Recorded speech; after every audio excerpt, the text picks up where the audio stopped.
Žiūrovas rašo, ne klausytas, o žiūrovas, matyti ir klausytas gal kartu pažiūrėjęs bet kokią užsienietišką šou laidą, sužinosi žmogus, ką rodys Lietuvoje po 2-3 metų. Taip sako. Beje, geras pastebėjimas televizinėse tendencijose. Formatai ateina šiek tiek vėliau į Lietuvą. Dar vienas žiauriai geras pastebėjimas. Žinot, kas yra visiškas pasityčiojimas iš Greenpeace veiklos? Greenpeace yra žalių organizacija, kuri rūpinasi gamtosaugą. Visiškas pasityčiojimas iš gamtosaugos. Tai yra raudonoji knyga įvilkta į natūralios odos aplanką. Ja, tikrai taip. Dar kokio reto gyvūno, tai apskritai. Žiauram.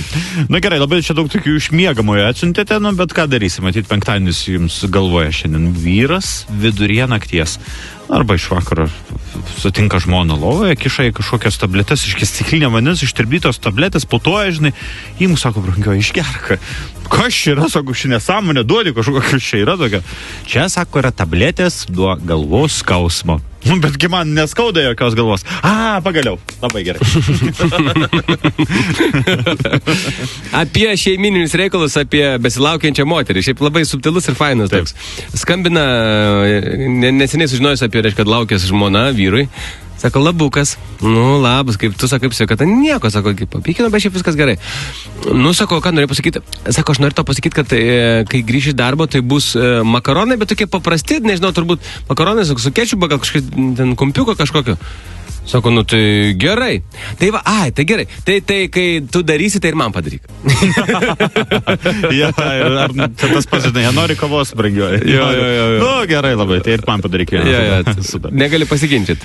Guli, porelė lovoje, ten sakyta, bučiukas šiandien, bučiukas ten, suskamba telefonas, moteris atsiliepia. Aliu, sveikas, brangusis, taip, žinoma, gerai, jo, myliu, jo, bučiukas, iki.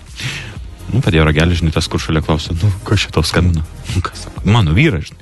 Gerai. Ką sakė? Kad vėlai grįš ir kad su tavim futbolą žaidžia šį vakarą. Žiaurutis šitas. Žodžiu, parke, tarkim, čia Bernardinų sode Vilniuje vaikščiojo mama su tokiu sūneliu. Ir ta sūnus sako, mama, noriu mišti. Sako, vaikai, Jėzus Marija, sako, 6 metai. Sako, noriu, sakyk, švilpt noriu, tai Jėzus, tai kitos motinos, visi girti, tai kaip tu čia sakai. Tai noriu švilpt labai, tai gerai, kažkur nuvedė, žinai, ten, pašvilpė, visą kitą, žinai. Grįžta namo, visą kitą, užmiršo visi, naktis. Mėgamai eina vaikas, prieina prie tėvo. Tėti, tėti, aš noriu švilpt.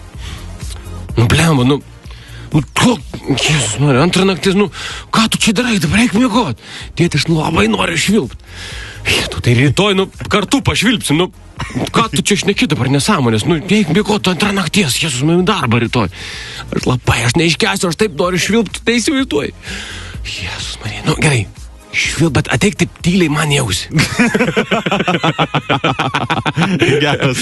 Labai, va čia yra vaikiškas, bet man atrodo visai subtiliukas toks, subtiliukas. Dar vienas patarimą turiu vyrams. Čia šį penktadienio vakarą visko gali nutikti, išeisit su draugais. Ką daryti, kai grįžusite vėlai naktį namo, žmona miegos, tai pasirodo, reikia į miegamąjį įeiti atbulu. Kodėl? Todėl, kad jeigu staiga prabustų žmona, iš karto pasakytumėt, kad einate į tualetą.